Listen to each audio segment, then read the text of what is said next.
Hi, good afternoon, everyone. It is the 18th of February, 2024, and this is our Poetry and Prose open mic meeting. We are discussing writing about love today. And to kick us off, because we have a packed schedule, would be Cassie. Cassie is reading a poem on love. Right. The floor is Well, yours. okay. So, yes, thank you very much for the introduction, Gersha. Right. So, it's a strange kind of Sunday for me. I'm really in a rush. I don't like to be. I wanted to be here, relax, and take in everything and make my contribution. It hasn't worked out like that. I already just received a phone call there. People are on the way, and I've got I'm already ready, dressed and ready, but I'll have to run. The poems that I'm about to read are not the Valentine's Day sort of love poems, but it's about love. They are about love in any case. I was thinking of reading three, but when Gusha used the word packed, I say, well, maybe I better leave it down, cut it down to two. No, So, Cassie, you can certainly read three if you'd like. It's up to you. all right, okay, great, beautiful. So I'll try my best not to rush things and take my time to read. The first is called, well, first let me say that I would categorize them as love for the world, selfless love. Then I would say, there's love for self and others. Uh, and then, of course, there's love for the spouse, the other half, the better half, the boyfriend, the girlfriend kind of thing. All right, so I may not identify them as such, but here we go. The first one is titled A Bird with a Word. It's the path to freedom, not the end of the line. There is so much to take in, it boggles the mind. Is this the straight and narrow or bend? Is there value in faking? Does one come to know on what to depend? Is it ever too late? Time, a figment? Nothing is permanent. There is no self. What tools do we use to investigate world in a mess, dissatisfactoriness, spinning like a top cliches on the shelf, grinning repetitions, unkind won't stop questions from the heart, a word in the wind. There's no end to the line, no heart beating, no bending to time that's worth repeating. Factors of enlightenment, mindfulness, and joy, and the balancing act. Oh boy, that's poem number one. Poem number two. Poem number two. Come up, come up, come up. Right. Second one is called Invitation, and this is in response to a contest on all poetry. The host Tess, I think is a host, if I remember, yeah. Recently written this week, I've been writing every day. I think maybe since the year started. Yeah, but anyway, it's for this contest, and the prompt that is given is a quotation from Anne Frank, and the quotation is, "How wonderful it is that no one need wait a single moment before starting to improve the world." So within that statement, the idea of improving the world uh, begs the question, do we love ourselves? What is the state of our self-esteem in terms of improving ourselves? You know, the regular saying, change begins with me. So before we can improve the world, we have to kind of check ourselves. And this is where I'm coming from in the poem. So the title invitation is really saying I'm inviting myself and I'm inviting others to allow this change to begin with me. Invitation. We start with ourselves in our quest to change, but it's hard to let go, so we rearrange. The moment we decide to see things as they are, our lives improve. We call a star a star. We need not quarrel. A spade is a spade. Anything, of many things, a single thing is made. The world is seen afresh when wisdom arises. Wonders never cease. We welcome surprises. Why wait a single moment for a kingdom to come when within our being is where it comes from? Thank goodness we are alive to fathom Frank's truth and hopefully impart it to our recalcitrant youth. But we ourselves must practice what we preach. Until words become unnecessary, our actions will reach the depth where emotion is stirred into motion, and the world appreciates Anne's words more than mere notion. That's poem number 2. And the final poem, thanks again for allowing me this opportunity. I really wanted to do this, and hence the reason why I'm here. The final one is called Handle Me. Handle me. Can you take me between these sheets, these verses, these lines? I am your word whispered where you have never heard me before. In the dawning at 4, the glide across the floor, in the kiss at the door. Oh, there you are, in scars and traces on cultured faces as an island races by. By, as though we have brushed against each other 1,000 times, exchanged sweat in taxis and buses, relaxed in our air-conditioned views. We, in the news, bounced when you glanced at the show window. Try handling me as I take the stage to the left, to the right, as you wave your flag into the night, pillow talking, biting. I'm no runny. I promise to stay until death that does its part. I love you, peering through your querying eyes, dispelling the many lies you heard in smiles. How could you tell in a text on a cell? Do you mind holding hands in public, in family circles as we spin towards the center of the ring? Rude boy maturing, the children aging. We learn to share chores. Is there anything you can't do? Flashes of you as my living spiritual guru. You really know how to handle me, but I slip away for a bit of fun time with the boys and endure a curious noise about wives and their lives and if I'm a saint or a prude or have I ever watched what's between us. It's my turn to share, so I extempo. Let me tell all you this, I'm telling you as man. Open all your ears and try and understand. Home by me, my wife does make me feel free. It had no problem between me and she. If I call she now, she go answer the call. It's she who gave me money till I met you all. Sans humanity. Call the next wrongs, I go pay. But I stray. We will die, and we know why. No further need for buying and trying on stuff. Enough is enough. From here on in, I am first. First to laugh, first to cry, first to leave after saying goodbye, first to say I'm satisfied. You handle me good, the way a woman should. Thank you all very much and a pleasant Sunday afternoon.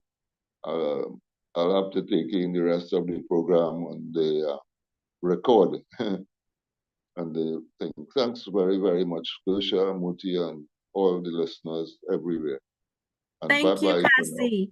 Now, You're before I welcome. ask for anyone to give feedback on your pieces, I'd like to ask you, as a writer, how you approach writing about love.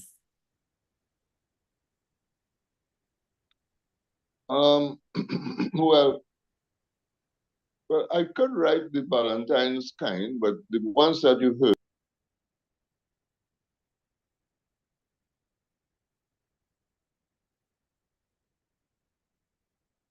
Cassie, you're muted.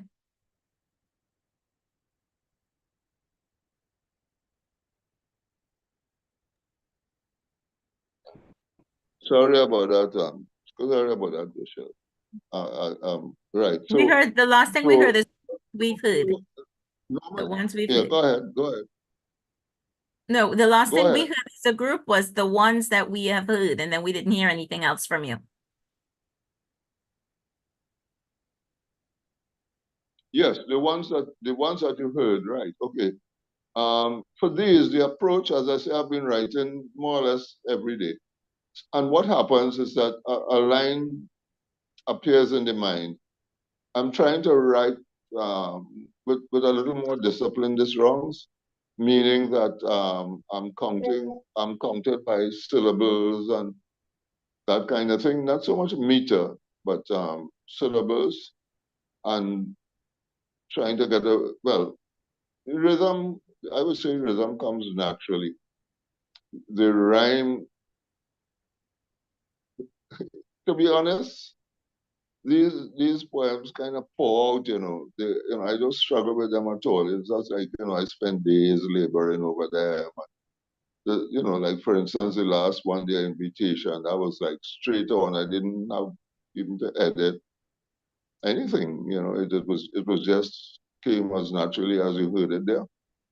And that's how it happens with me. I don't know if it's on account, I don't know what it is. I don't even want to suggest that it's a reason why, but that's how it is. And even when I do have to edit, it isn't much of an edit and that kind of thing. Prompts help.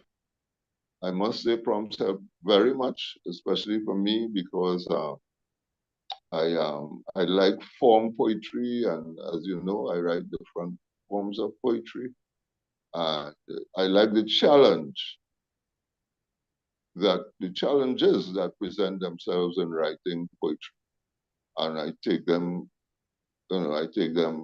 bravely, I would say, and I do the best that I can, and the result is what you heard just now. So I hope that answered the question in some form, you know. Maybe it does, maybe it does. Thanks. You did. Thank you, Cassie. Thanks for sharing your work. Anyone has any comments on Cassie's poems? I'm going to hear it later. I'm gone. Bye, Got to go. Cassie. Bye-bye. Yeah. All right. Well, I like the second Grisha, one. I just wanted to say I especially enjoyed the middle one, the one with the prompt from Anne Frank. Mm-hmm. Yeah, so yeah, I'm thinking a lot about that theme lately with everything going on in the world politically. Because she wrote that at a difficult time in history, and we're going through a difficult time now. Yes. So her words still resonate. And so does Cassie's. Lucilla, you were going to comment? Thanks, Heather. Okay, you want me now, Grisha? You ready to read? Okay, I let will. me I introduce will. you.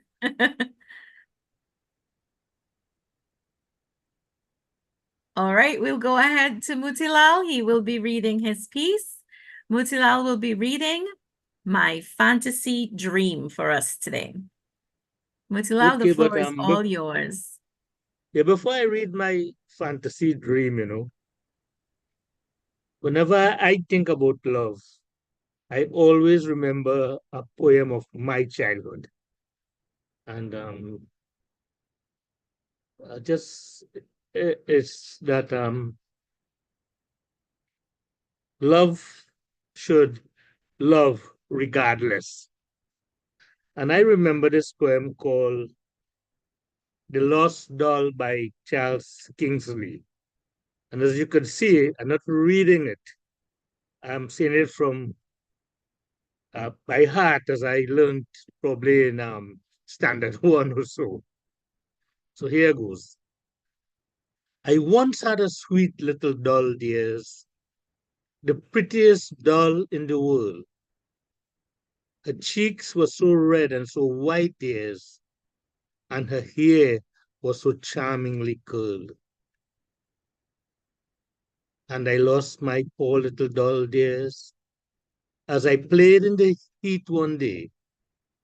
And I cried for her more than a week, dears, but I couldn't find where she lay. Then I found my poor little doll, dears, as I played in the heat one day. Folks says she is terribly changed, dears, as the paint is all washed away. And her arm is trodden off by the cow, dears, and her hair is not a least bit curled. But for old sakes, she is still, dears, the prettiest doll in the world. Yeah, now I could read my piece, unless anybody want to make any comments. I love that poem. It's so beautiful. Did I remember that from primary school, girl?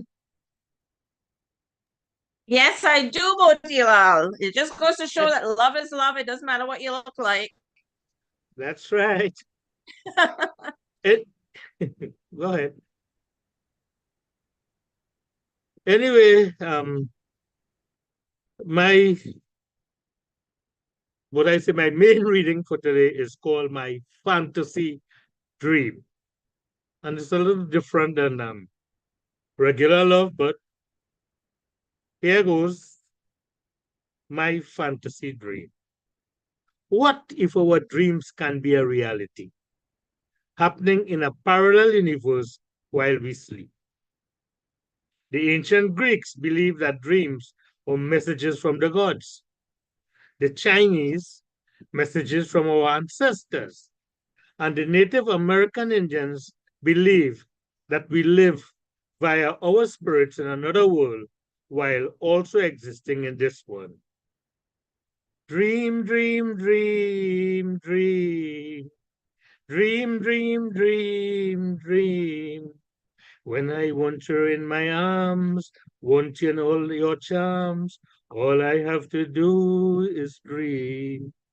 Whenever I want you, all I have to do is dream, dream, dream. It was about 62 years ago, when I was around 10, that I went to sleep one night unaware of the great adventure that awaited me.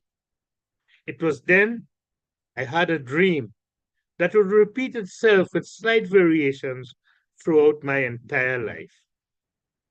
You see, that morning, I saw the most beautiful girl in the world. I was living at the edge of the Bakal recreation ground in Gopi Trace in a little karat house with my mother, father, and 4 sisters. We had recently moved to this village. I was the second child. We were poor. The bigger boys played football and cricket in the middle of the ground, while the smaller boys had their little games at the edge. The girls would play near the front of our house in groups with their balls or playing hopscotch or with their hula hoops. When the ball came into our yard, I ran to give it back.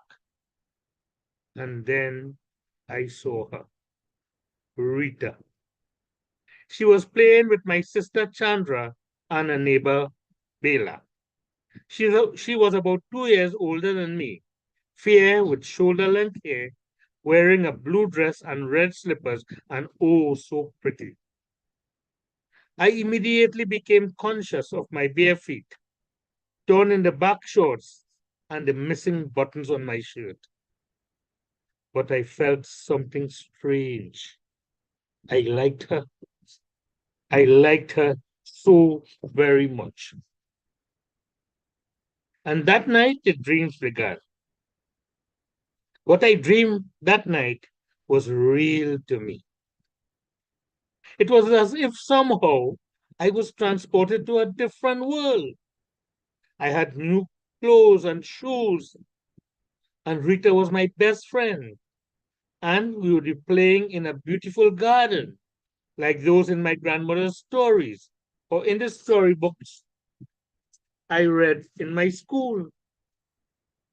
Similar dreams would visit me many, many times at varying periods of my life, whenever some event occurred that even remotely involved her.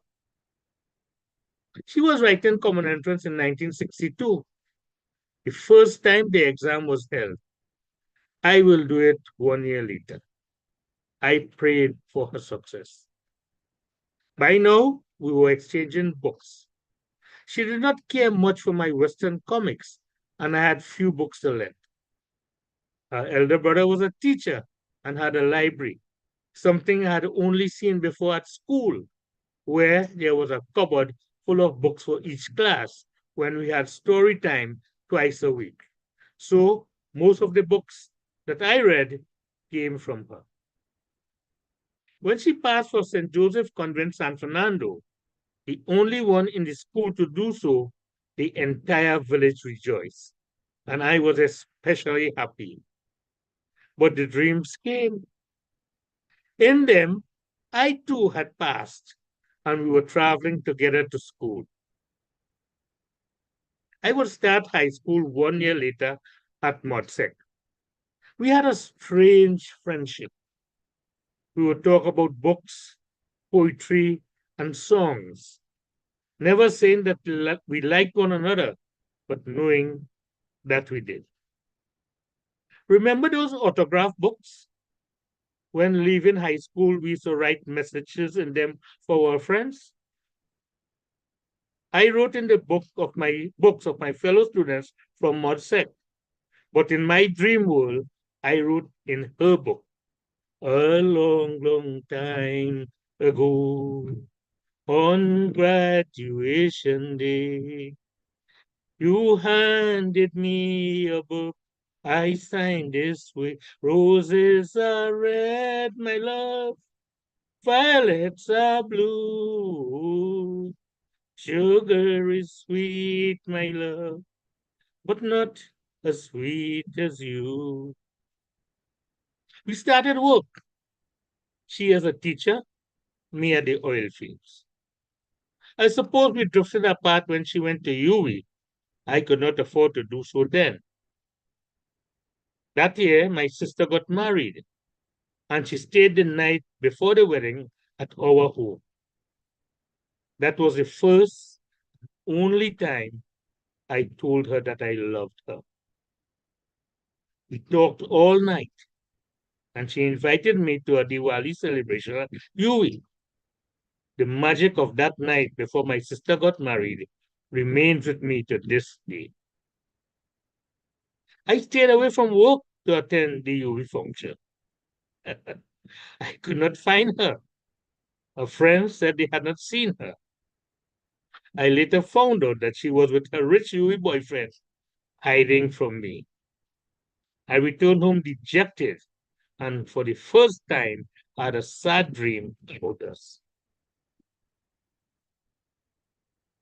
Next thing I knew, she was getting married, but not to me. For months, I walked about as if in a sad dream. In my parallel world, the dream alternated. Happy, sad, happy, sad. Years passed. She migrated to Canada with her family. I, with my own, remained in Trinidad. She visited from time to time, and we would talk about the old days. I, with a puppy-like devotion, and she, with just enough to keep me dreaming. I wonder if you know that. You say that you care. If you say you love me madly, I gladly beat you like a puppet on a string. Later, the dreams became less frequent. One time she came to Trinidad, and for the first time, I did not go and look her up. I was divorced and raising my two children on my own, my wife having migrated to London. One day I was driving in our village. I saw her and my heart skipped a beat. She was waiting for a taxi to take her to the bank. I stopped for her, my heart beating wildly as I did so. I was 50, she 52. She inquired about my children, who had both finished university and doing well. Why don't you get married again? She asked. I replied, my voice trembling. I have been waiting for you for over 40 years. She kept silent. That night, the dreams returned. When her mother died a few years ago, she came home for the funeral. I attended. She, her brother and sister were at the coffin to perform the final arati before other mourners would be allowed. She looked at me and signaled that I join them and handed me a red rose. I never felt closer to her as I did then. COVID came and she hasn't returned to Trinidad since. Now 72. I still have my dreams. I remember from my primary school days, my head teacher saying, it's better to have loved and lost than never to have loved at all. A parallel world of fantasy and dreams has brought me much happiness. Thank you.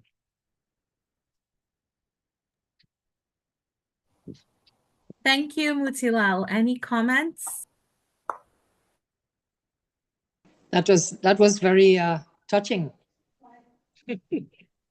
And in fact, it works into one of the excerpts from my book, Love Has Two Moons, about first love and the effect that it has on us. First love never leaves you. And when I read my very short excerpt, it'll work right into Moti's story.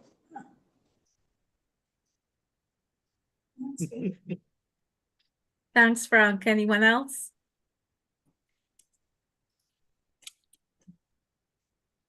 You know, Gosha, you had asked Cassie about what makes him write and how he writes. And most of the people who are familiar with my writings would recognize that I write from experience, things that affect me and things that I know. So I just thought I would throw that in. 40 years is a long time. That's what I take from that. I know some people wouldn't wait 40 minutes. Darren, you have a comment? 40 minutes. One thing it made me think of is, I've always wondered, because a lot of people say you can't choose who you love. And, if it's that person, then be it 40 minutes or 40 years, then if that's the one, then that's the one. So you can't choose otherwise.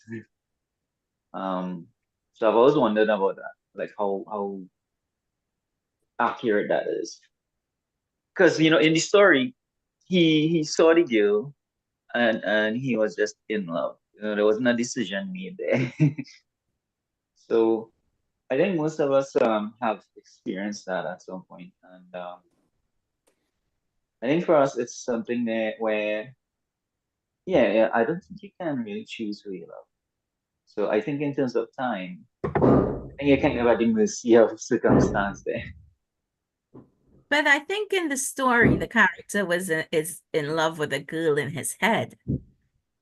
I didn't get the sense that he really knew her. He had this idea of her, and she went away. So then, whatever idea. No, someone enabled closed captioning I don't know who did that. Let me see if I can undo it.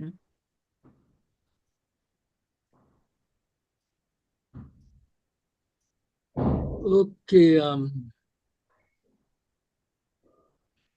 what I'd say is that this story is real, but as I said, most of the love was in another world, in a fantasy world that probably was created by me.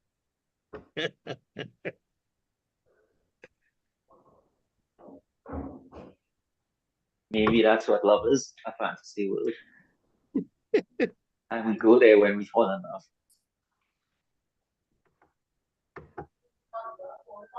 Okay, Lucia, if you're not. Okay, hopefully that's I stopped it because I know Harold had issues with the closed captioning. Yes, Where because they don't really pick up the Trinidad dialect. Okay. Okay, thanks that's true. everybody. All righty, thank you so much. We're gonna go ahead and move along to Heather. Heather will be reading for us her piece today. It's a short story, Marguerite and the Saga Boy. Thank you, Heather, Gosha. heating things up over there in Canada? Well, it's cold like hell up here. So that's why I like to join poetry and prose, it's a little bit of Trini warmth for me. And this story will take us right back to Port of Spain in the 1950s, around there. Marguerite and the Saga Boy. One day, early in April, a Saga Boy jumped in the Panca Street in the Woodbrook part of Port of Spain. He was coming to board at Widow Annie Place to do a 3-month course in engineering at the nearby Polytechnic Institute. The man was too sharp. He had a swagger in his walk, a twinkle in his eyes, and white pearly teeth when he smiled. And talk about a sharp dresser. His pants were skin tight and straight like a drain pipe.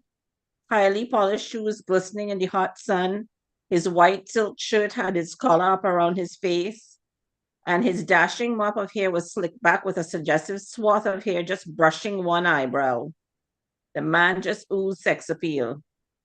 Marguerite sat in a hammock in the veranda of the house across from Widow Annie Place, watching Saga Boy alight from a taxi, grip in hand. She inhaled sharply, and a thrill shot right through her body. She had never seen a man so handsome in all of her 16 years, and the effect was one of sensory overload. Hidden from view by the concrete balusters, she peered between the posts, watching Saga Boy as the glamorous, recently widowed Annie let him into the house with a welcoming smile. Oh, life from here on promised to be so much more exciting. Now the trick was to watch Saga Boy's comings and goings surreptitiously without being detected by him, or more importantly, by her overbearing parents. Poor Marguerite was an emotionally abused child. Every day her parents would buff her up for nothing, taking out their own frustrations of life on her. She grew up thinking she was bad. She was in reality a good child, obedient and kind with a soft heart, and she was good at school, but she simply could never, ever please her parents. She was often belittled in the company of others, as if her parents needed an audience to show how good they were at discipline. She was constantly told how stupid she was and how she would never amount to anything in life. Every day it was Marguerite, the emphasis on the last read revealing the level of anger. You pick up the clothes from the clothesline like I tell you yet? Or that damn girl have life too easy. I tell she sweep the yard and she taking so long. Yet if Marguerite did it quickly, it was, look how you're so short, you leave some dust behind, you lazy good for nothing.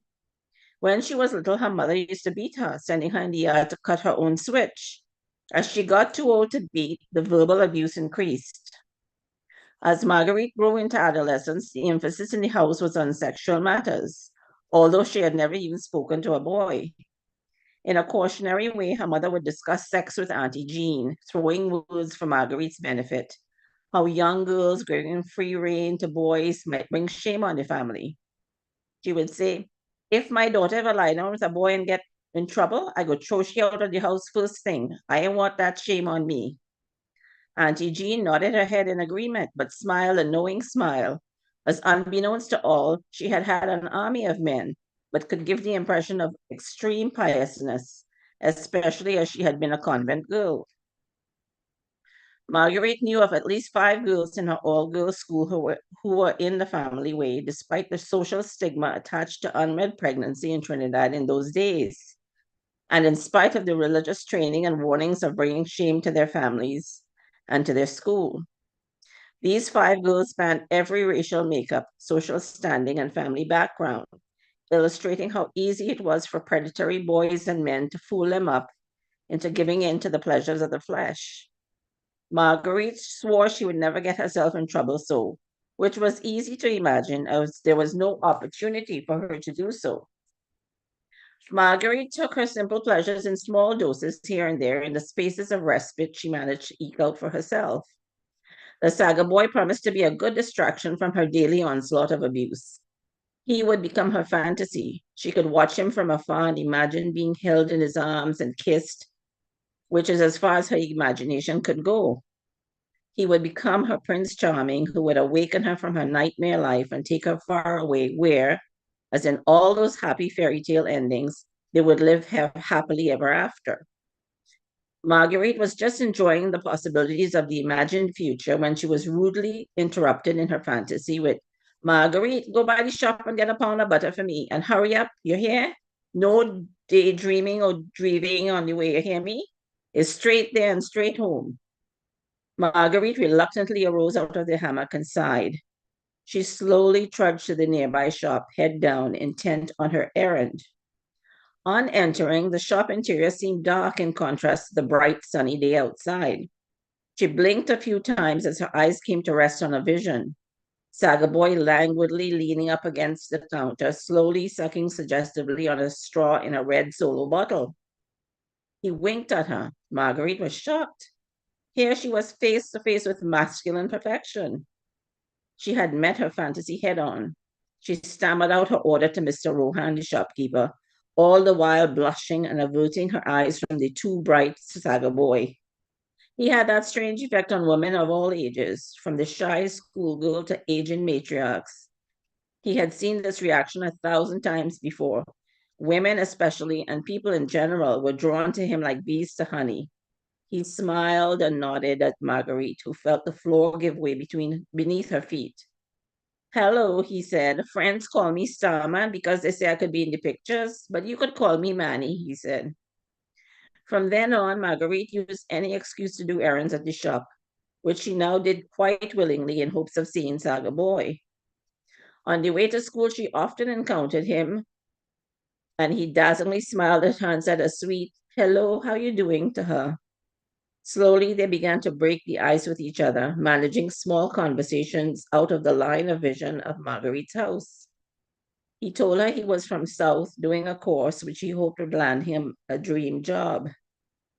As they became increasingly comfortable with each other, Marguerite allowed him a quick kiss on her cheek behind the bougainvillea bush or in the alleyway beside the shop when no one was around.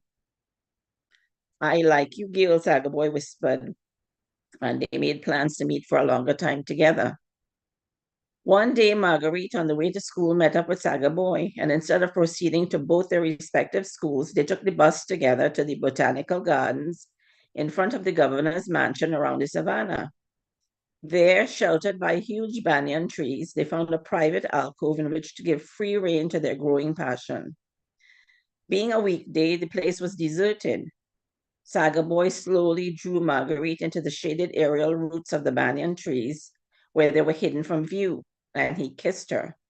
She relished the tingling feeling she began to have. Saga Boy awakened feelings she never even knew she had.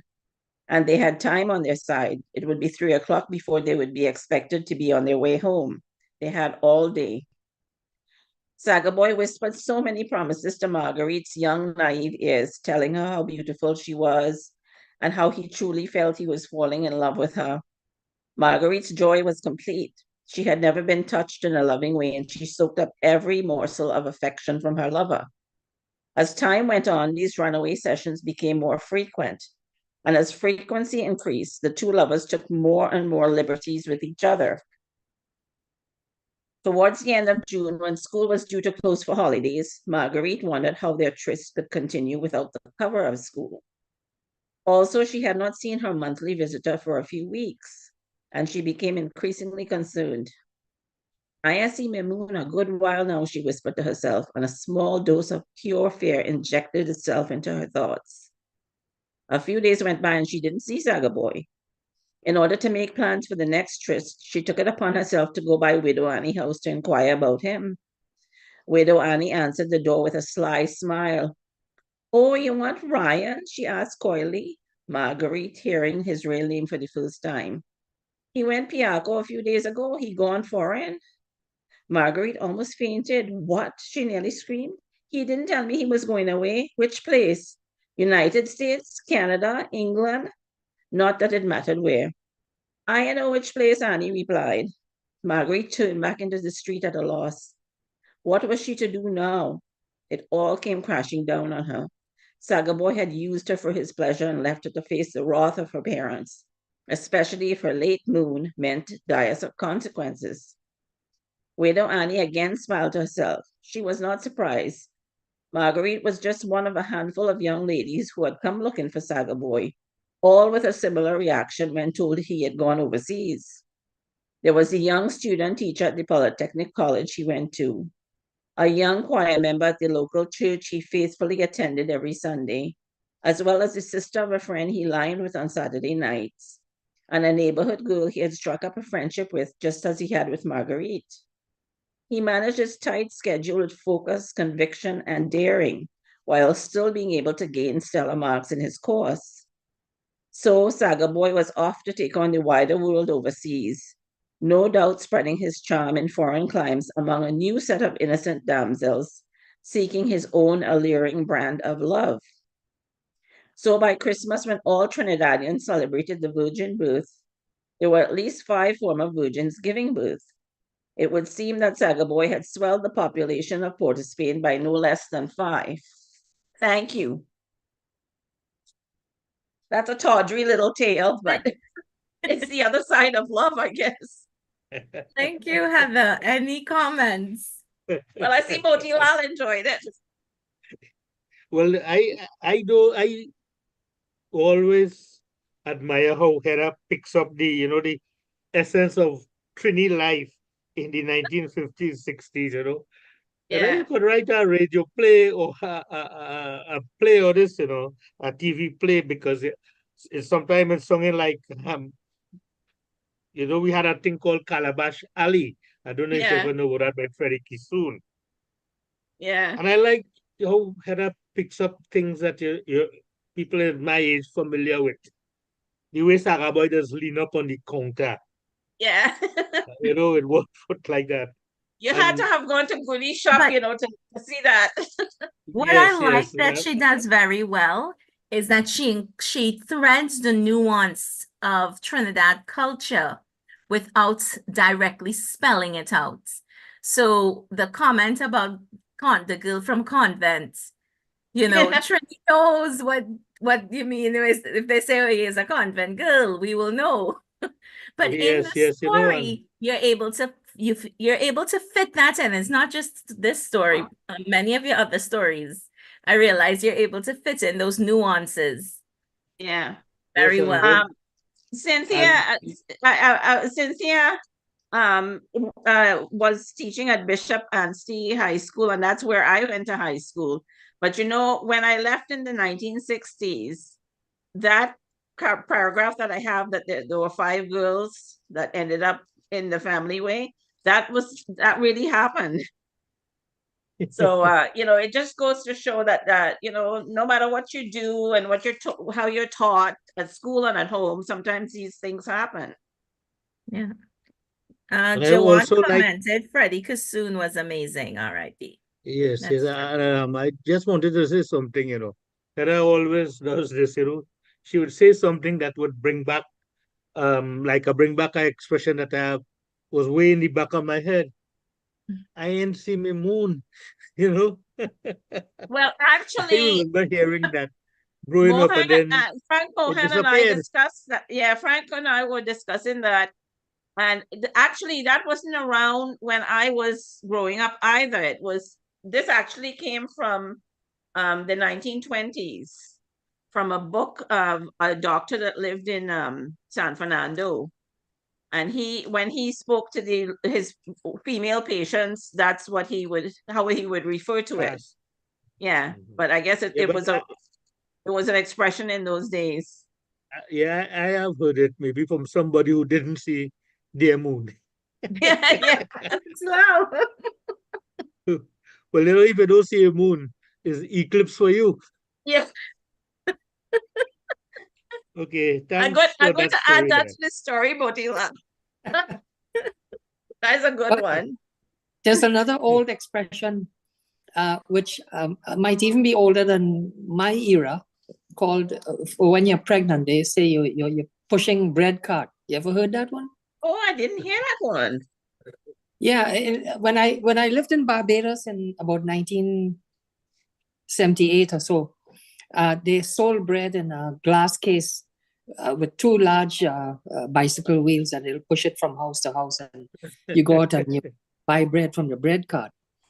And somebody told me in Trinidad in the early days, pre 1950, they would say, "Oh, you're pushing bread cart," meaning you're pregnant. Oh, okay. That's good. That's good. We learn a lot That's of a things here. Bajan saying.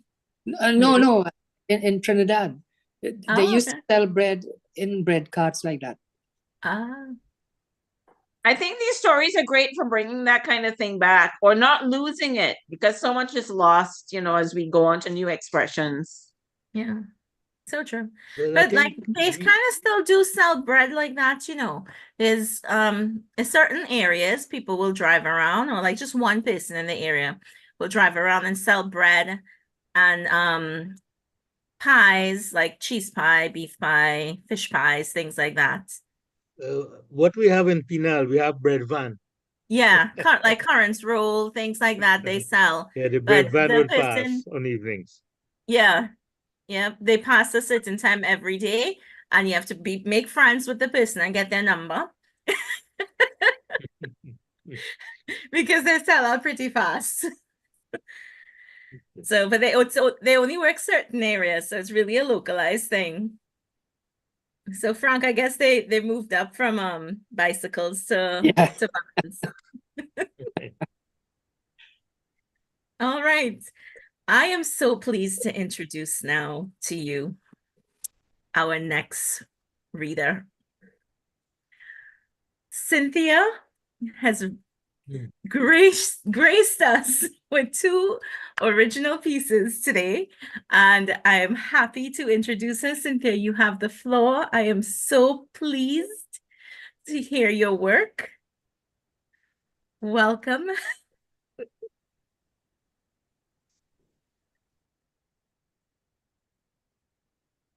Okay, we're not, Yeah. for some reason, we're not hearing you. Check your microphone to ensure that it's on web.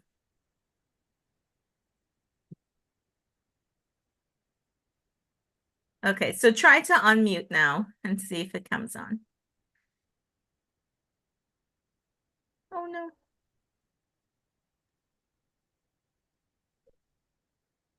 No. Click on your mic, the little upside down, and ensure that it says that the microphone is working through the web.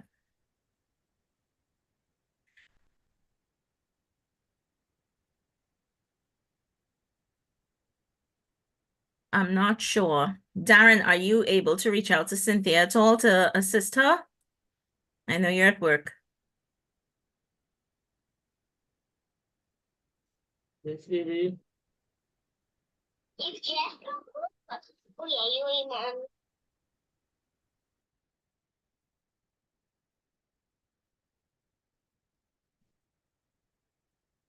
No. Okay, so Cynthia, we may have to come back to you. I will try to have someone reach out. I'll try my best to have someone reach out.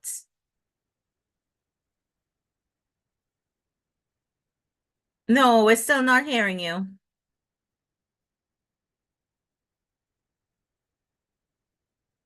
No, do you want to come out and then try to come back in? Okay. All right, see. In the meantime, Frank, Mutilal has answered. What about you? How do you go about writing about love and okay, now Frank, you're not mute. You're unmuted as well. Yeah. First of all, I'm really a novice prose writer, and even more of a novice in poetry. I really haven't attempted poetry, but I certainly enjoy hearing the skill in which the rest of you write and read your poetry. I really enjoy that. But again, like Moti and like most writers, I think we tend to base our writing and our topics on personal experiences. What I like to do is take personal experiences and fictionalize it. So although there is a kernel of truth in my prose, most of it is fiction. But I use the true occurrences as a framework on which to write my stories. Well, the same with my book, Love Has Two Moons. It's based on a true story, but most of it is fictionalized. And so, like Moti, I think and like most writers, I think it's based on, most writings are based on personal experiences.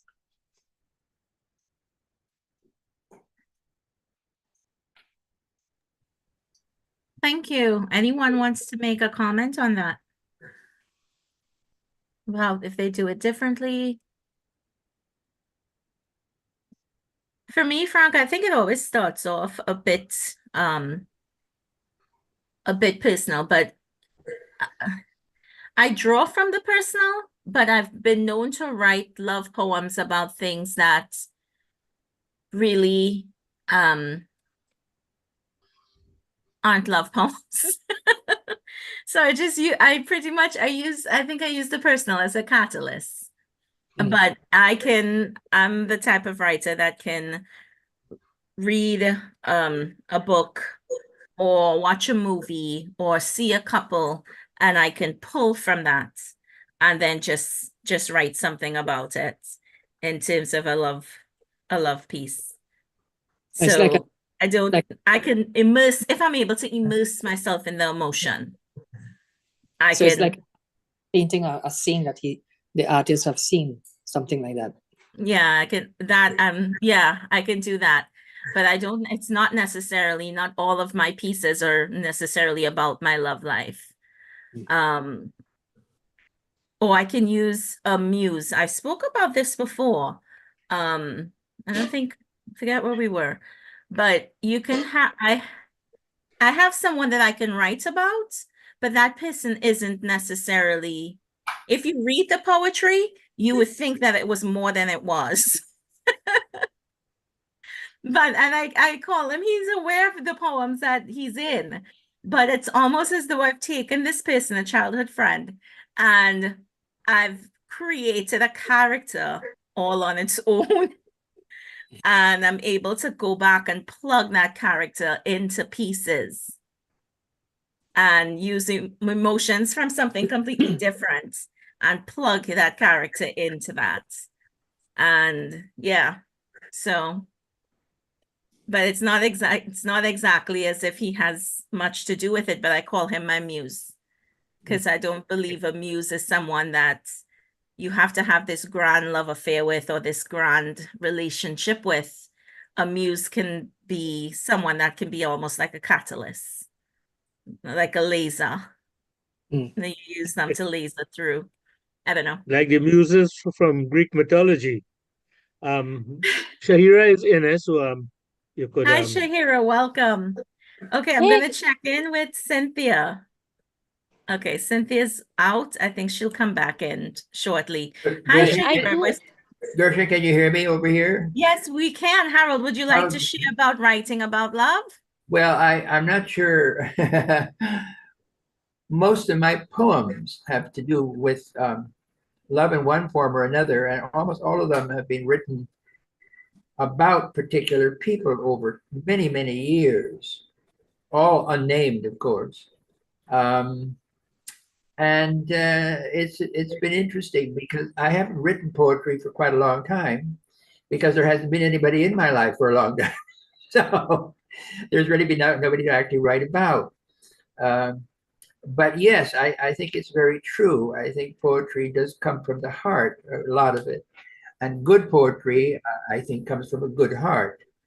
Um, I think some of my favorite, I'm quite a romantic because some of my favorite poems are extremely romantic. Ernest Dowson's poems, in particular, I really love.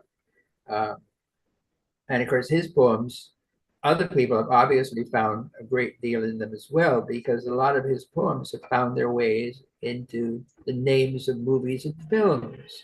Gone with the Wind comes from Ernest Dowson poem. Days of Wine and Roses come from another Ernest Dowson poem. You know, so it's kind of interesting how other writers have picked up on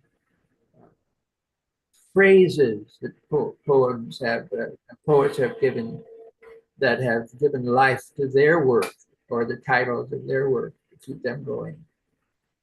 But it's fascinating because everybody writes differently. Everybody has a different way of commemorating people they love or hate. And it can be very interesting, I think, to go through that process. And catharsis, of course, is an overused word, but it's quite accurate in working through something so that you're free of it. And I think that's very important for a writer. Well, Harold, perhaps you can try my technique of creating a character and having a love affair on the page with that character. Oh, that sounds like a fun idea, Yeah.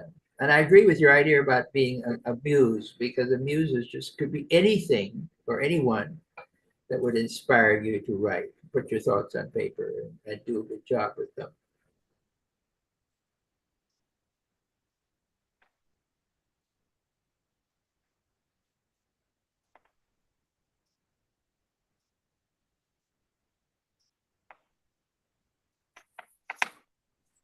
I'm sorry, I was on mute. Harold, I was asking if you brought any pieces to share today. I didn't know. This came up quite suddenly, and so I don't. But let me I'll go into my book. So give me a minute. Okay. As the old British would say, carry on.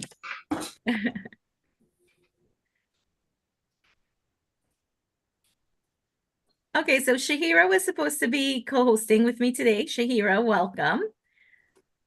Hey, I do apologize, but my internet cut off since last night and it's only come back, well, a little while now. That's okay. Welcome. Were you able to have your pieces available? Well, I have it on me right now. Lovely. If you are prepared, I'd love to welcome you to take the stage and the virtual stage and read your pieces. Okay, well, I'll read with my camera off today since you know how the internet is. Not a problem. Okay, I'll start with the poems first. Okay, so can you hear me? Yes, we can. Okay. Just want to make sure I didn't lost. Okay, so the first one is entitled Rescued by Franny. For years, my heart was guarded, protected from the world. But somehow you have disarmed me, opened and unfurled. You've taken me, broken and damaged, mishandled and hurled. Yet you see me as delicate and dainty, so precious and pearled. Everything's not perfect, but it sure is beautiful here. Your smile so bright, with a voice I just love to hear. Your touch so gentle, I just want to have you near. I love your energy and your presence. You make everyone else disappear. He has captured my trust, and that's something not easily given. He has made all my worries forgotten, and all of my heartache is forgiven. His mission was to win my heart and made his goal clear. He was driven. After plenty of chances to earn my trust, I'd finally decided to give in. I feel so loved, so valued, so cared for, so protected. He has won me over, and I doubt I'll ever regret it. To a man who truly cares for me and satisfies my every need. For you have saved me from my darkness, and my heart you have freed. And that's it for the first poem. And now we go straight to the second poem, and it's entitled And I Have You by Nikki Giovanni. Rain has drops, sun has shined, moon has beams that make you mine. Rivers have banks, sands for shores, hearts have heartbeats that make me yours. Needles have eyes, though pins may prick. Elma has glue to make things stick. Winter has spring, stockings feet. Pepper has mint to make it sweet. Teachers have lessons. Soup du jour. Lawyers sue bad folks. Doctors cure all and all. This much is true. You have me, and I have you. And that's it for the two poems now. Let me go straight to the story. Let me just find it here. Well, let's get some feedback on the poems. Anyone Okay, wants to sure, comment sure. on the poetry? Sure.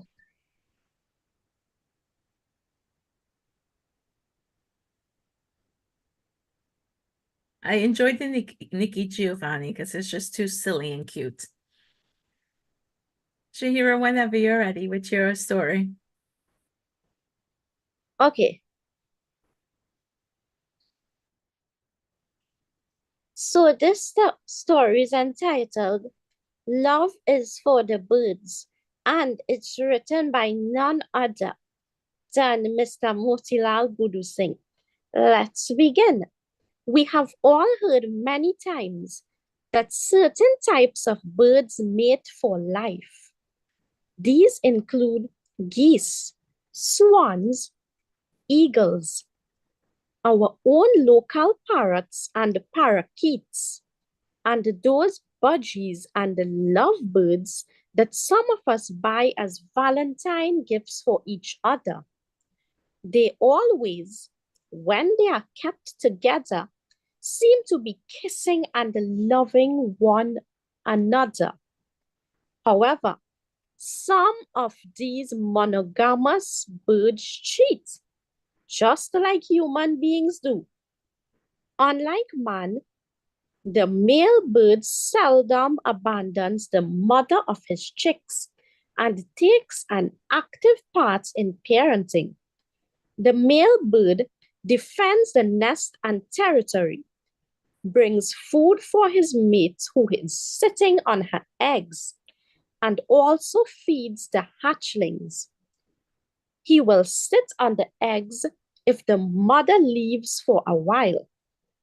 The male bird is actively involved in nesting and rearing their young. Among the birds that stay together for life are the trumpeter hornbills of South Africa and some parts of India. They make their nests in the hollow of tree trunks. Some say that the female seals herself when she has laid the 2 to 3 eggs that she produces, using mud that her husband brings to protect her eggs, which are often prey to other birds, squirrel, and climbing animals, especially snakes. A small opening is left open so the father can bring food for her and the babies when they are hatched. Once they are hatched, he breaks the hole so she too can come out and help feed the fledglings. Others say that the male bird keeps her locked up in the tree trunk so she will not stray when he is out collecting food, especially if she's a first-time mother who had been accustomed to flying free and enjoying the company and admiration of other male birds, unlike our own young women before they become married. The ancient stories tell that this was not always so, and the hornbill should not be blamed for locking up his wife. Long, long ago, the hornbills used to build their nests on the treetops like the other birds. They used twigs and straw together with the fur of other animals which were stuck in the bushes. They were happy flying together in their search for food while enjoying the wonders of far-off lands. When she laid her eggs, they were very happy. The proud father set about gathering the tastiest fruits and berries so that his wife would not have to leave her nest and the precious eggs. He flew further and further away, determined only to get the best for his love. This meant that the time he spent away from her became longer and longer. The dutiful wife at first sat on her eggs, lightly and lovingly caressing them. She thought of nothing but the joy of seeing her young ones being born. But there was a wicked enticer who had no wife of his own, preferring to fly all day, having fun without responsibilities. He was a handsome bird who sang songs to her from the treetops, trying to get her to leave her eggs and go on an adventure with him. In the beginning, she didn't pay any attention to him, but as her husband was so often away for so long, she started to remember and wish for the days when she used to fly happily all over the lush forest. The tempter saw her yearning and stepped up his singing to persuade her to join him in his adventures. At first, she did not listen, but began to think, one little flight will not harm my eggs, and besides, all this sitting and no exercise is getting me fat. A little getaway will do me a world of good, and I will return long before my husband gets home. We can imagine what happened next. The husband was searching the woods for food for the wife he loved so much. She was soaring high above the forest with her newfound friend. One day, Mr. Hornbill found a cherry tree laden with ripe fruit not far from his nest. Not long ago, these cherries were green, and he had passed this area without noticing. Now they were ripe, red and juicy, and very visible. He was back home sooner than usual, for he knew his wife loved this type of cherry. He was horrified when he found the eggs alone and his wife missing. What could have happened? He thought. Was she kidnapped? Have some awful monster taken my wife away? He would have heard her cries, for he did not go very far off today. What about my babies? He wondered, getting frightened. He felt the eggs. They were still slightly warm. He decided to keep them warm, and he spread his wings and sat down over them. Then he heard laughter and singing. It was the wife and her new friend returning from their date. A great big fight followed, and the boyfriend was beaten and driven away. The wife returned in shame to the nest, but she had been away too many times and too long, and the eggs were spoilt. His wife tried to hide the truth from him as she continued to sit on the eggs. She insisted that she only went out once with the other bird, and that was only because she missed her husband so much. He forgave her and took her back. There were no babies, and husband threw away the eggs away in disgust and broke the treetop nest. He then built a new nest in a large hole in a tree trunk, and inside this one, he let his wife lay the next batch of eggs. When the eggs were laid, he brought mud and sealed her in with only a small entrance to bring food to her. Once the eggs hatch and the babies can eat, he will break open the hole so she can help in the search for food. This is why to this day, Trumpeter Hornsbill built his nest in a hole in a tree trunk and seals it. And this is why being unfaithful to one's wife or husband is called horn. And that's it for me. Hope you enjoyed. Thank you, Shahira. Any comments? I like that very much. It's a nice fable. Yes. Good job.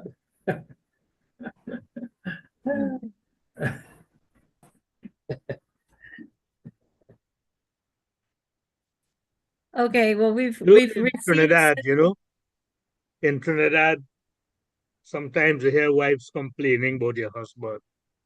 All he want to do is walk, walk, walk. All he's studying is walk. So you see what has happened? Okay, well, we've received Cynthia back, but Cynthia, we're still not seeing you with a mic on. So I don't know if you want to try it or not, but just let us know whenever you're ready and we can fit you in.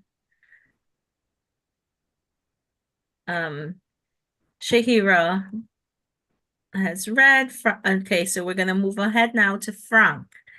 Frank has 3 pieces for us today. How Do I Love Thee? It's a sonnet by Elizabeth Browning. Dave Martins of the Tradewinds Band of Guyana. It's the lyrics of the Calypso Sweet Talk and an extract from his book, Love Has Two Moons, on the not to be forgotten experience of first love. Frank, Well, the floor is all yours. okay, thank you. I think I'll read the excerpt from Love Has Two Moons first, because it seems to be in line with the story that Moti read of his dream story. And basically, the story is about, it's based on a true story, and it's about an 80-year-old man who, after 63 years, reconnected with his first love from 1927. He was living in Miami and she was living in Trinidad, and they reconnected. But in the prologue to the novella, I pontificated about first love, and I think that's in line with Moti's story. So here it goes. The name of the old man his name is Ram. Love can gyrate in the beginning, fall flat in the middle, and be revived in the end. Maybe a revival was what my father, Ram, was hoping for. You see, he was lonely because my mom had died 10 years previously in 1980. He just mentioned his first love, a girl he had met before my mom.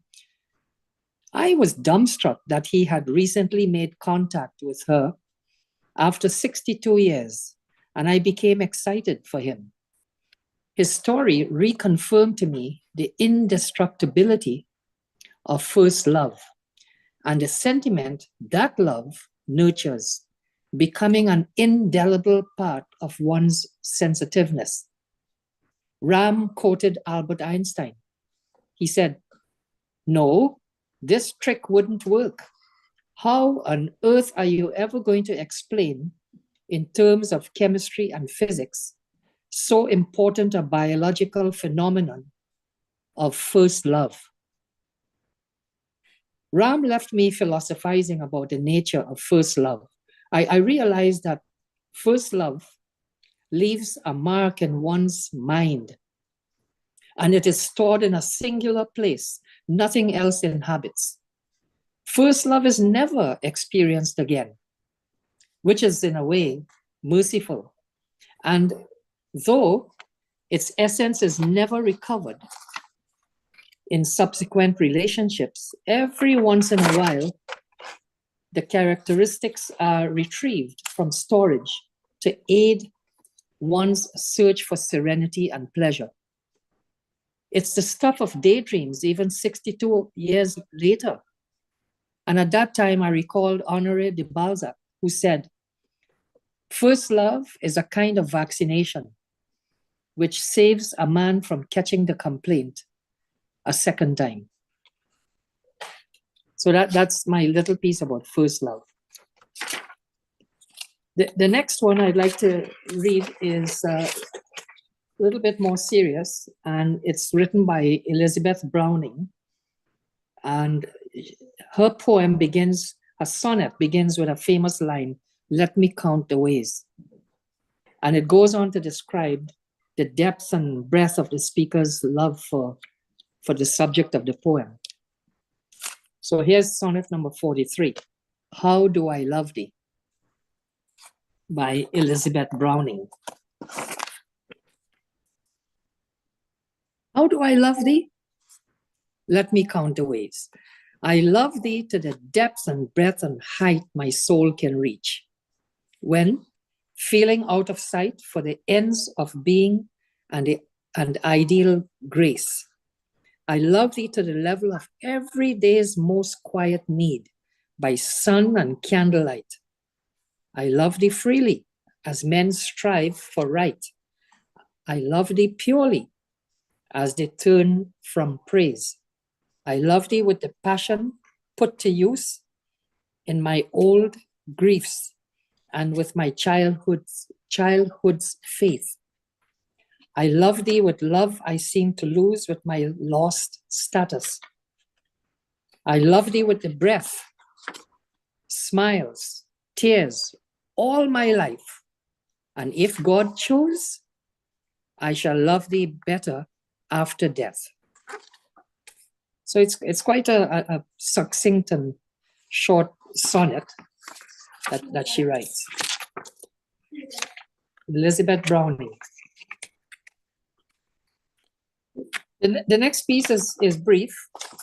And, we were talking earlier about, before the program started, we were talking about, after the program, we were talking about the old days, and the younger people wouldn't recall some of the Calypsonians and so on, who are poets in their own way. And when I initially spoke to Gersha, she hadn't heard of the trade winds from Guyana. Well, one of the trade winds, his name is Dave Martin, and he wrote a calypso called Sweet Talk, the best way to sweet talk your woman. And the trade winds group sang this, and I'll recite the chorus, and then I'd like to play the whole calypso is only about 2 minutes or less. I'd like to play that for you to put it in perspective. So I love the lyrics here, because the song, it tells you how to be original in your sweet talk. And the chorus goes like this. I love you like a sauce love a barbecue. I love you like a hot dog love a bun. I love you like a priest love a collection. I love you like a belly love a fat. I love you like a bald head loves a hat. I love you like a drunk loves a tat. And I love you like a toilet love a flush. I love you like an orange love a crush. I love you like a dog love a tree. I love you like a virus love a foot. And I love you like a drugstore love disease. I thought that was kind of funny when you hear it in the actual calypso. I'll play that for you now. So here goes. Oh, you have it, Frank, or do you want me to play it? Oh, can you play it through the thing? I was going to play it on my cell phone.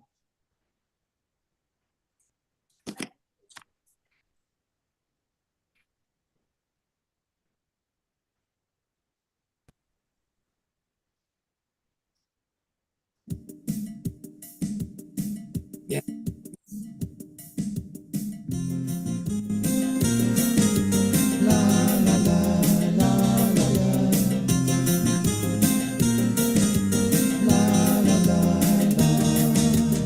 You have to know how to talk to a woman if you want to get their attention. Everything is changing nowadays, they even changing love conversation. Don't tell them I love you, they say that is old-fashioned. You have to explain your feeling with original expression. So do like me, listen how to talk to your young lady. I love you like a gourmet love a frog. I love you like a drunk man love a grog. I love you like a toothpaste love a brush. Girl, I love you like a toilet love a flush.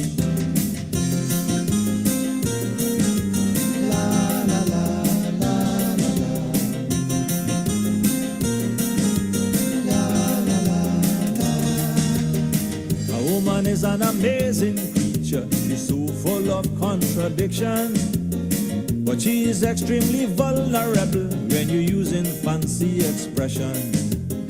Don't mind if you're ugly and you have an old motor car. If you sweet talk a woman, to her you're a movie star. So take my advice, talk to your lady tender and nice. I love you like a virus love a flu. I love you like a sauce love a barbecue. I love you like a dog love a lot of trees. And I love you like a drugstore love disease.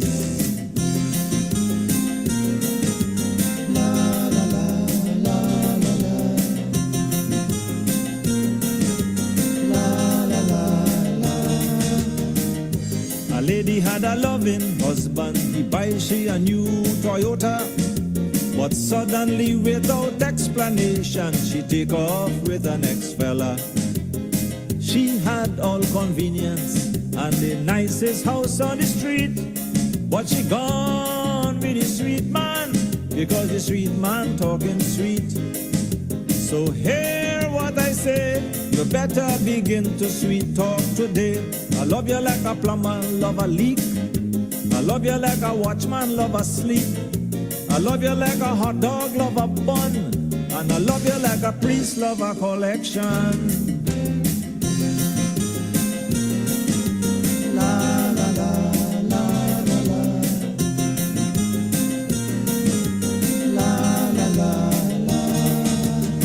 Now you may think I'm extremely foolish, but listen what I'm telling you. I experiment for myself, it ain't no cat in bag I'm selling you. But your constitution will have to be very tough, because once they hear the sweet talk, the women can't get enough. So take a lot of vitamins, turn to your young lady and begin. I love you like a tomcat love a rat. I love you like a bald head love a hat. I love you like a police love arrest. And I love you like a brazier love a chest. I love you like a virus love a flu. I love you like a sauce love a barbecue. I love you like a dog love a lot of trees. I love you like a drugstore. All righty. I think that's the cutest poem of love. You know, I once told my wife that I loved her like a toilet love a flush, and I almost got a cloud behind my head. Yeah, you should. I'm sorry, any guy tell me he loved me like a pharmacy love a virus. A pharmacy love a virus. I'm out. I don't need this type of love in my life. Soka can't stand a shade to a good calypso. Wonderful. That's true. I agree with that. I'm waiting for Mutilal's response because I know it's coming. Is that when you're all like me, you remember the trade winds. Anyways, two things I wanted to say. If you love that first poem, How Do I Love Thee? There's a book called Sonnets from the Portuguese by Yes. Elizabeth Barrett Browning, and that is one poem. There's a lot of lovely poems. You know, when I was maybe 17, 18, a schoolgirl buy one of that and give me. I have it somewhere. I have to look for it.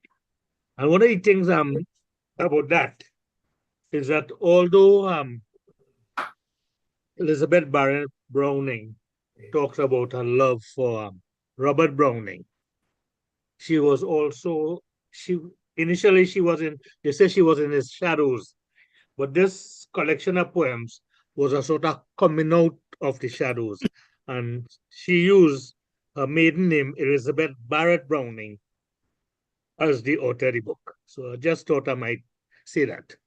Yes. Thanks, Frank, and for bringing back these old memories for me.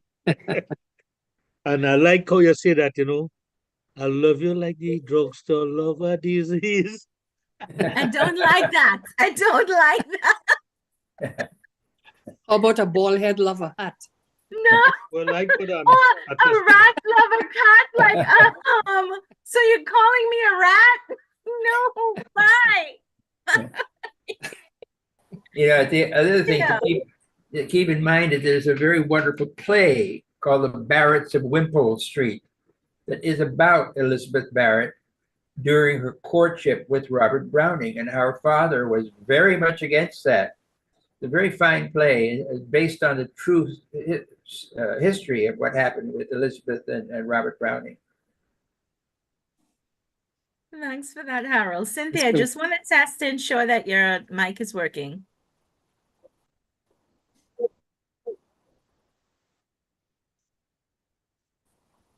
Me? Yes, we're hearing you. Do you want to say something? Oh, you went muted again. Hold on. Let me ask you to unmute.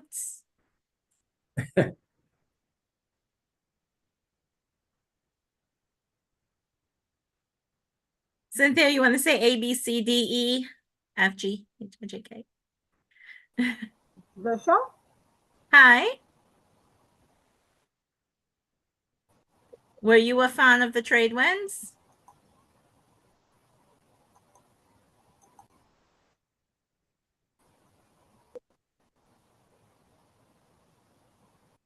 I'm not Okay, hearing her. it seems as if Cynthia is going in and out. So Cynthia, I received your pieces and I will happily read it. So these are original pieces by Cynthia. My pleasure, by Cynthia M. Birch. Love. A pair of gentle brown eyes. A mellifluous tone of voice. Deep interest evident, but few words spoken. Over a period of a few weeks, interest intensifies, but no prying still. Over time, companionship grows. Suddenly, it seems, a decade has flown by, then two, then three. The initial interests and warmth have not embedded or faded. Old age approaches, illness sets in, yet interests, caring, and warmth are constant. Through many changes, the depth of feeling remains. The end approaches, but is subsumed into the whole. Love and caring have not changed. And at the end, the feeling is intact and enduring. And that is Love by Cynthia. Thoughts on Valentine's Day 2024. Dedicated to the one who did not believe in giving roses or even a Valentine's Day card. Looking back over a lifetime, one wonders about or examines many aspects of life. How important would it have been really to receive conventional expressions of love or caring, perhaps in lieu of constant gestures or actions that demonstrated caring and concern? If the special gesture on Valentine's Day underscores deep caring in day-to-day life, would that not be truly significant rather than an empty or automatic presentation of a token which attaches little or no meaning? I like that one. That's so true because, and those are her two pieces. If anyone cares to comment, Cynthia, thank you for allowing me to read. If I see couples a lot on Valentine's Day with these grand gestures, everybody needs to post it on Facebook. But it's the day-to-day stuff that really matters. So it's very true. Roses I once wonder a if year, then ignored. I know some married women like this. They get roses once, twice a year, but they're ignored from Monday to Sunday. He's busy doing something else. Muti, you have a comment? I wonder if Cynthia was addressing me in that first poem. I don't mean addressing me as a lover, but as a old person.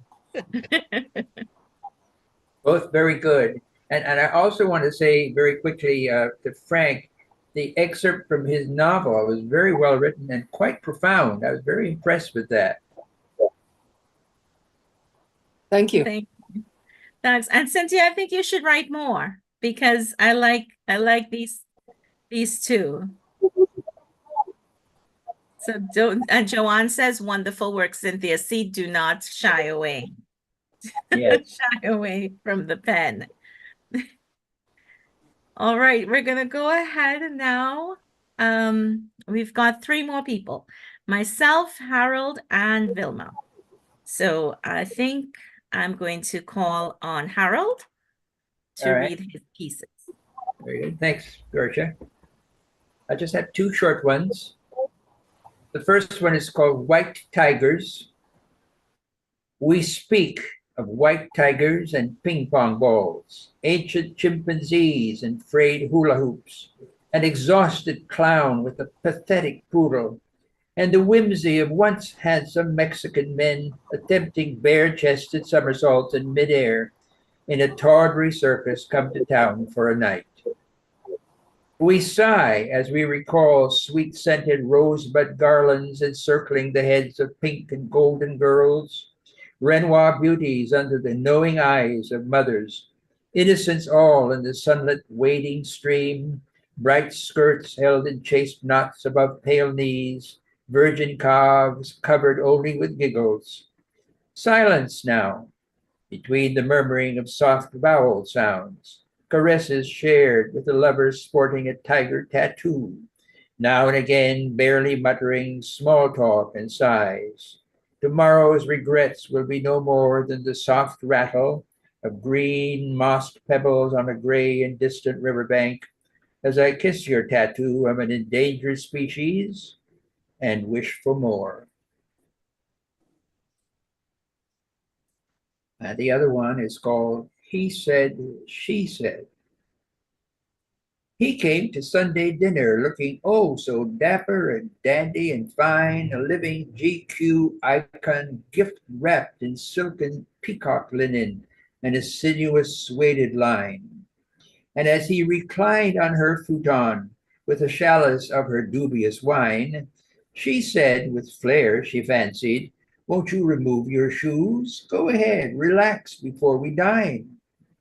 And then, with GQ splendor and a sparkle in his eyes, he murmured he would rather not, that he would rather wait a while. But then he made a statement akin to lightning out of blue. "I think one of my socks has a hole in it, so I'll just keep on my shoe." Hot damn, Pierre Cardin, such human reverie. She sat there stunned. She nearly spilled her wine. And then he laughed. And then she laughed. Oh, the laughter was sublime. One shoe was off. That's it.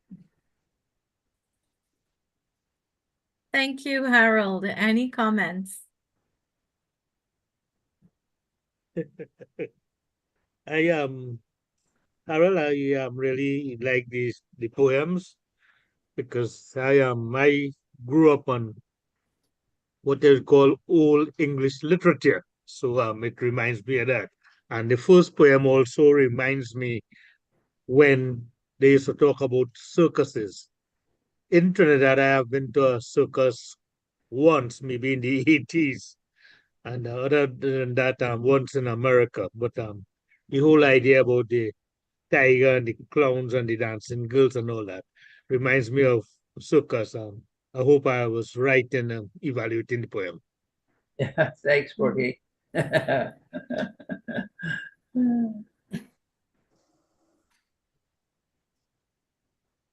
Okay, if there are no other comments, I'm gonna go ahead to Vilma. Vilma has One other thing too, sure. and the hole in the sock, that tells us that love needs a bit of humor to bloom.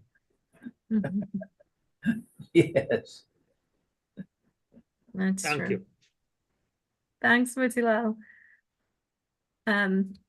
We talked a lot, Mutilal, your piece with the library. We talked a lot about back in the day.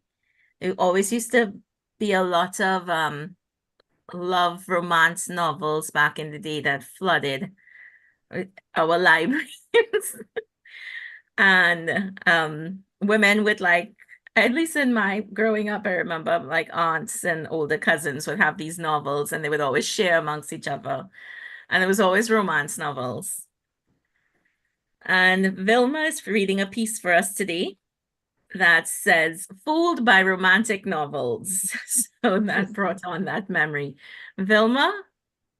Good afternoon, everyone. Good afternoon. Welcome. Thank you. Okay, so It was a Friday afternoon in February, and Lara was watering flowers in the yard. A slight noise made her look up. The old paint pan that held the water suspended and tilted. She noticed 8 years old Ronnie, who lived a few houses away, coming over the road from by Jimmy's house. He was watching her and smiling in a secretive, knowing manner.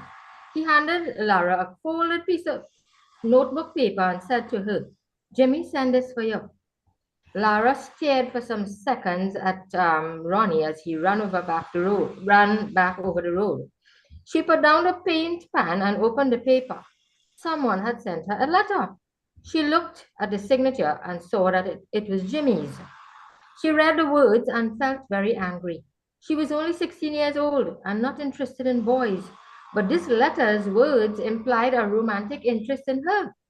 She was attending secondary school in San Fernando in Form 4 and was having enough frustration with boys who sat behind her, pulling on her bra and laughing like maniacs.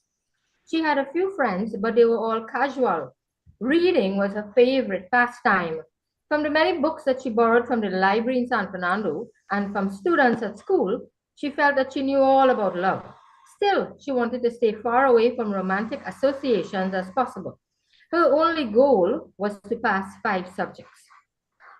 She went to cinema on weekends to see Indian movies and was mesmerized by the romantic boy-girl song and dance scenes. She knew the songs by heart and sang them loudly while doing her chores. Her family was poor. It was a miracle that a term would pass and she would still be going to school. However, the bigger miracles in Lara's life were the library and the bookstore on the high street in San Fernando where her father worked. The store's owner allowed his employees to borrow books from the store stock for their children. She started to read the romantic Mills and Boon novels from there. Like the love romance content in the Indian movies that she was so fond of, they shaped her interest. Jimmy continued sending these love letters to Lara, sometimes with Ronnie or sometimes with Lara's younger brother Bobby. In the beginning, Lara read them and hid them under her mattress. A few times she told Jimmy angrily, "I don't want any letters from you. Stop sending them." Later, she retrieved and read them with dreamy eyes. Jimmy was 5 years older than her. In Mills and Boons, the man was always older, so Lara felt that she and Jimmy were well suited. She agreed to go cinema with him one Sunday. They sat in the back row and got in a few smooches. So eventually, Jimmy graduated from high school and became a clerk one in the public service. Then things started to change.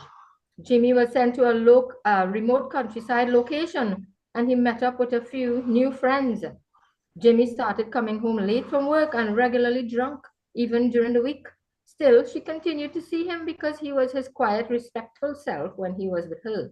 Now she was 17, and despite her former resolution, she was hopelessly in love.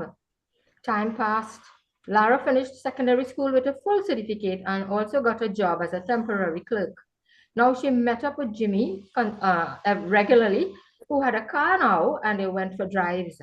Then the story took a steep curve.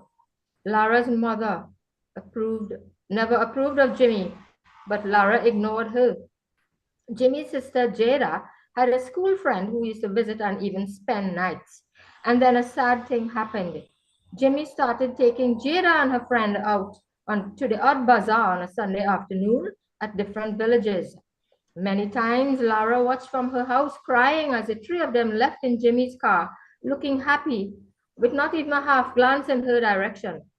Even then, Lara could not bring herself to leave Jimmy. With a new desperation, her relationship with Jimmy graduated to a sexual one. One day, Lara missed a period, although they were always very careful. And when another month passed and no period, Lara was in a panic. She decided to tell Jimmy that she was pregnant and she was going to a doctor to find out for sure. When Jimmy suggested that she ask the doctor if he could give her something that would cause her abortion, she was shocked. She cried that night as if the tears of the whole world came out of her eyes. The doctor now, he gave her something to drink and told her that within a few days she would be bleeding and the abortion would begin. She went home and waited. Days turned into weeks with no bleeding. Lara resolved that even if she had to mind a baby herself, she was keeping it. Jimmy continued drinking with his friends and to go out with Jada's friend. And Lara cried herself to sleep, wake, and work. One day, Jimmy met Lara after work and told her, just so suddenly, go in a jewelry store and choose an engagement ring. She was shocked, yet pleased. She saw a set that contained two rings, one for engagement and one for wedding. So she told him where the rings were being sold and bought them. An engagement and an early wedding followed, so her pregnancy was not too obvious. The wedding was small, and as Jimmy lived just over the road, the same guests attended both sides by walking across the road. There were no line of cars to follow the wedding. Just the two of them went to the photo studio nearby to take out a formal picture. When they returned home, most of the guests had left, including Jimmy's work buddies with whom he had expected to enjoy some drinks. He was not pleased. The formalities were over with the pregnant Lara being very tired. The newly married couple went to his room. The tiny room would be shared from now on, and Lara sat on the bed with the hope that Jimmy would personally welcome her as his wife. But instead, he said, if we didn't take so long in the studio, Jerry and them would have still be here, and they might have given me money. Lara looked at Jimmy, fully awake now, and realized that all the Mills and Boone dreamy fantasies were fake. Reality had arrived with its real face. Thank you. Thank you. Any comments? Very powerful story.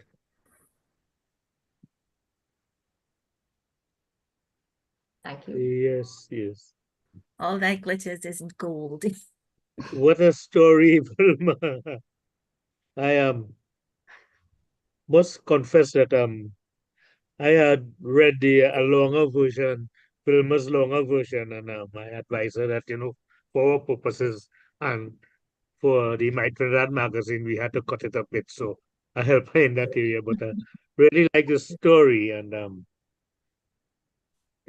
it goes to show that when people, how to put it, you're naive and you can't talk to your parents and all that, and how easily you could fool. And it's just so similar to Heather's story about Margarita and the Saga boy. At least this one, well, they got married, but But what kind of marriage? I did a story earlier in I'm trying to remember last week or so, where we talk about living happily ever after. And sometimes most of these stories, especially the Milton Boone and the girl stories, end up with they getting married and living happily ever after. Even in the classics, I think it's trying to remember if it's one of these books by what's her name, the girl who the person who write Jane Eyre. I trying to remember the book, and they end with marriage and they talk about marriage and the child and is the crowning glory of the happiness, but it's not always so. Sometimes the happy ever after turns into ugliness ever after. I just thought I would mention that. And it is a cautionary tale for young people. I think Vilma did get that message across. Thanks again, Vilma. Thank you. Thanks. And Vilma, if you want to send a longer piece, we can always put it on our blog. So if you want to. Okay. Mr. Motilal has the longer piece. Okay, cool. So you have it. Yeah, I have it. But And that goes for everyone. We do have a blog on Blogspot. So, and that isn't like Facebook or Instagram where it's really limited with words. So we can put longer pieces on there. So if anyone wants to send what the original pieces that they would have written today, we can always post it. Okay, thank you. And Risha, I've noticed that we have Joanne and Samsung SMA1135 and a Samsung, I don't know thought if you that was asked- Vishnu, but I'm not sure. I don't know if you could ask them for their, because we just have about 7 more minutes. Ask Yeah, them about their impression of the show so today, being what I would say new people. no problem. But can I read first? I haven't gone yet. Sorry, I thought that was the last. I'm so sorry, Gusha. Please do, please do. I Okay, so thought that I'll we be had quick come to and the then end. everyone can give their comments. All right, so my pieces are pretty quick because it's only two poems. The first one is called Love Poem. So, I am mid-August earth, you are rain. Love's hunger pains gratified. My liquid prayers you kissed away. I told my God I was lonely and he answered with you. Affection in physical form. Sleep easy in your arms. Grayish blue fears crept between the sheets, disturbed our dreams. Me all the while begging, stay, then pushing you away. You came into my life so neatly defined, made room among my imagery, scattered prose, covering broken pieces. You walked gently, smiled like a Sunday afternoon. I need not even rice paper to protect my heart from you. Explore with me the unplanned. That's love. Then the second one is called A Love Letter. It is one of those nights where you hear the walls whisper to each other. Sleep eludes and thoughts run to you for shelter. In a midnight daydream, I'm by your side. I drift on breaths like the ocean waves. Sleep will kidnap, and I'll bid the Mad Hatters adieu, leaving my tea half full. I'll tell them how lucky I am to have you in my life, or how unlucky it took so long. My truest self found, audience. Without audience, does yourself cease to be true? The moon and the stars quote. They warn, you'll be late, late for your very important date. Work in the morning, you'll regret, regret. At this time, even when the crickets have ended their quartet, I am the last left trying to find ways to make my love into a white rabbit. Taking moments to readjust what ifs and could be's, till I smile and questioning the ceiling, tell God, catch me, I am falling. He says, no, you've fallen. There's no urge to panic because I feel safe in your arms. Because even though you are not here and I am not there, and we're not quite where we want to be, tonight, without your kiss, without your touch, without your words, I can still feel your love. Those are my two short pieces on love. Any comments? Very nice, Gersha. Very nice. Thank you, Harold. All right. I'm going to open the floor to anyone that wants to make a comment. Samsung SM, I believe that's Vishnu. So I'm going to ask you to unmute. I'm not sure if it is or not. And Joanne, I know you've been commenting in the chat. Please share feedback on anyone that you thought was amazing or the meeting in general. Hi, good afternoon. Yes, I am Joanne and I live in Houston. I've been here for over 35 years. I teach English Lit to secondary students. My brother is Michael Ndeze. I don't know if anyone is familiar, but I was invited by Cynthia. She was an old friend of my mom's, and we became friends after actually my mom passed away.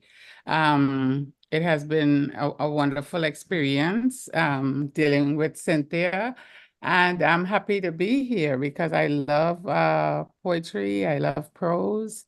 I've been enjoying the session, and I really, really am grateful that she invited me to this session. Thank you. Hey, who did you say was your brother again? Mark Lindsay. Oh, I know him very well. Good. He did come by my house to take out photos for something for me already. I think, was it with a particular project? Yeah, I saw your name and it looked familiar with that project that he shared with me. Lioness series. Yes, yes, yes, yes. Awesome. The world is indeed small. You carry the same title as him? Yeah, I mean, I'm Joanne Rivera now, but I am who I am. I am a Lindsay. Oh, okay. Welcome, Joanne. We hope to have you again. We meet twice a month. Thank you. And Thank you for the invite. we also have a small book club we're reading this year. Hungry Ghosts by Kevin Hussein. When We Were Birds by Ayana. Can't remember Ayana's last name right now. And Black Cake.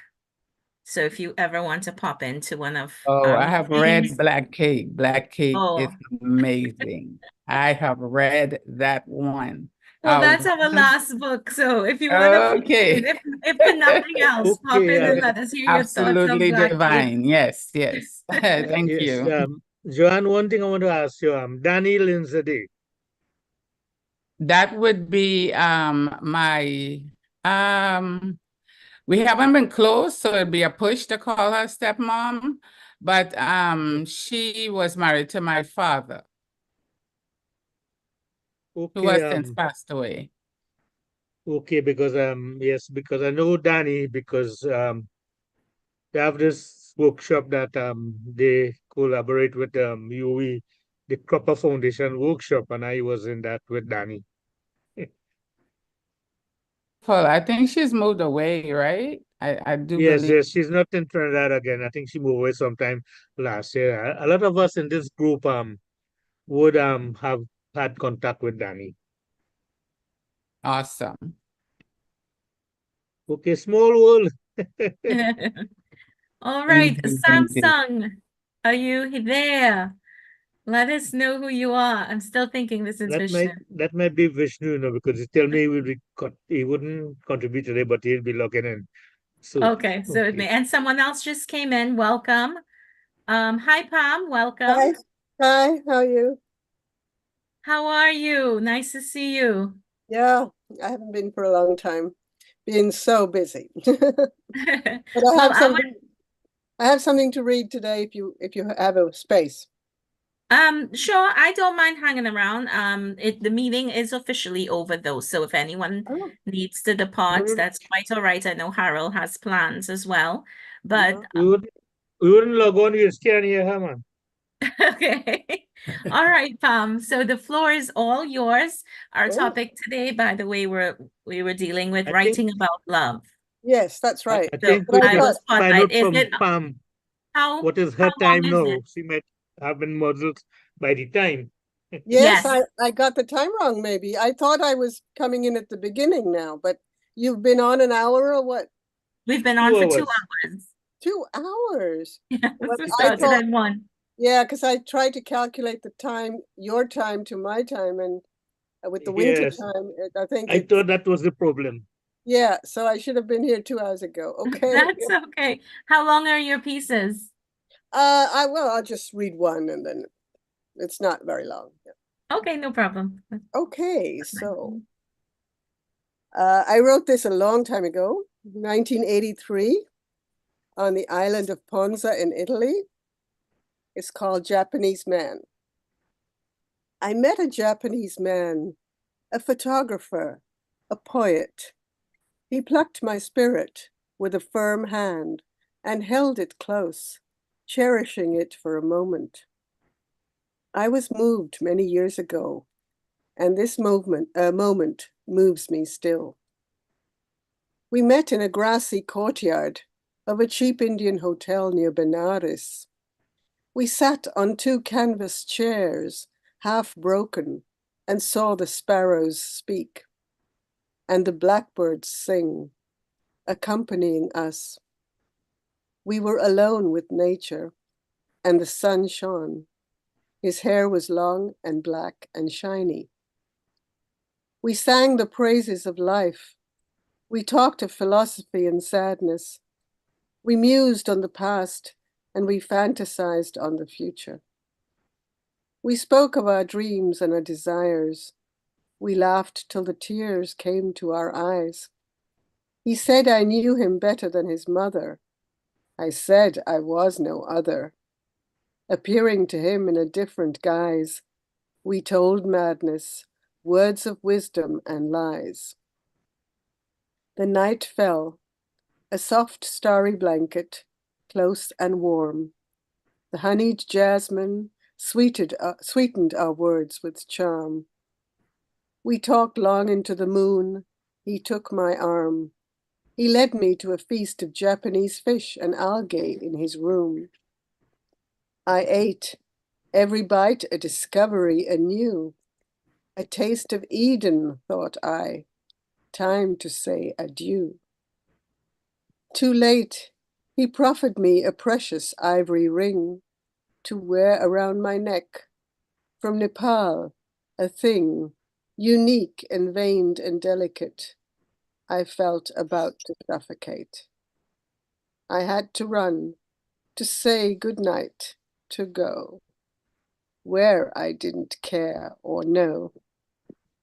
He said, tomorrow I'm taking a canoe upriver to visit some tribes and photograph them.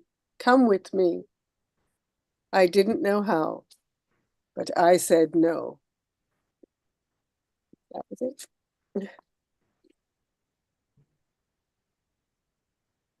Wow. Any comments? Wow. That's very, very, very moving. That's quite extraordinary. Yes. Thank you.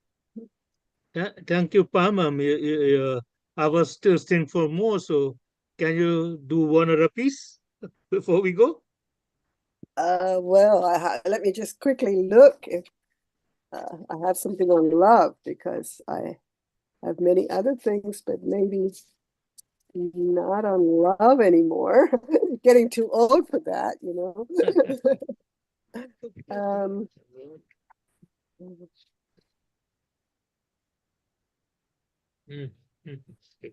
While Tom looks, I'll throw a question out to the group. Yeah. How Yeah. long for a collection of poetry do you think it really should be? Like in Oh, terms of pages and poems. I don't think there's a limit. I've got short books and long books.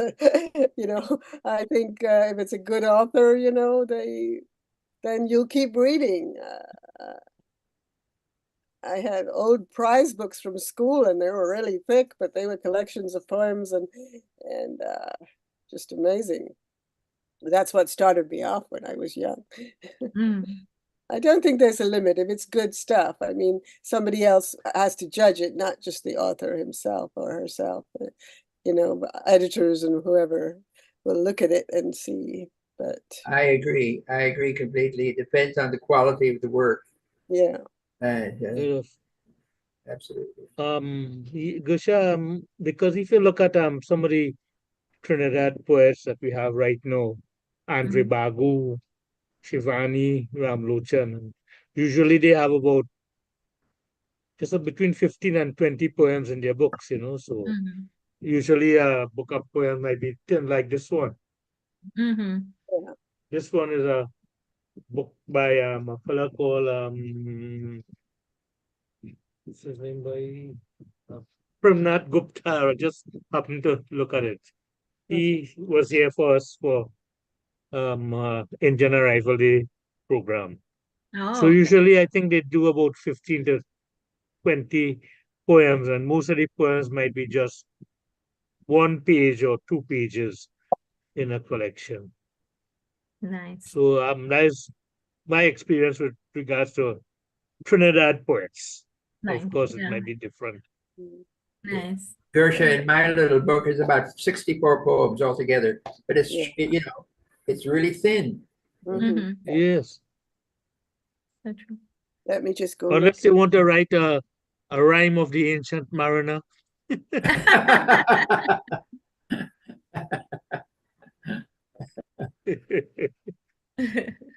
That's so true.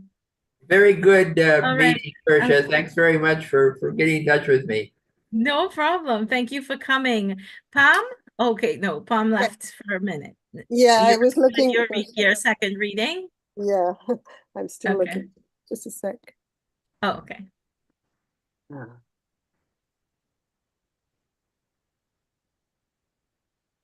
Oh, I have one. It's not. Just don't have any about love. At least I can't find them at the moment. I don't know where they are. I wasn't prepared to read two, so I'll just read another short one. Please do. Okay, the prayer rug. The prayer rug lies upon the floor. It calls to me each day. Its garden patterns move my soul, asking me to pray. Its direction points to many things. It guides me faithfully. It warms my feet. It holds me near. It harbors me from fear. Telling of mosques in Kashgar, Yarkand, and Khotan, knotted blood reds interweave with grey. The mihrab skillfully seeks out the right path, showing us the way. That was it.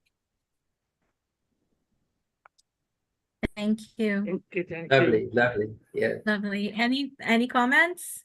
very lovely. Yes, indeed. I hope that Pam takes note of the time so that she can join us at the Yes. beginning at our next meeting, which will be in 2 weeks' time, Gosha. Yes. So our next meeting will be in 2 weeks. So please do join us.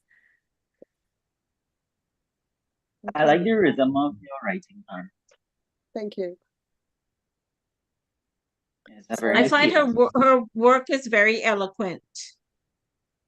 Yeah. Yes, it comes from traveling the world and seeing different ways of writing and meeting different kinds of authors and poets. You're always influenced by hearing other work, and that's Right. nice.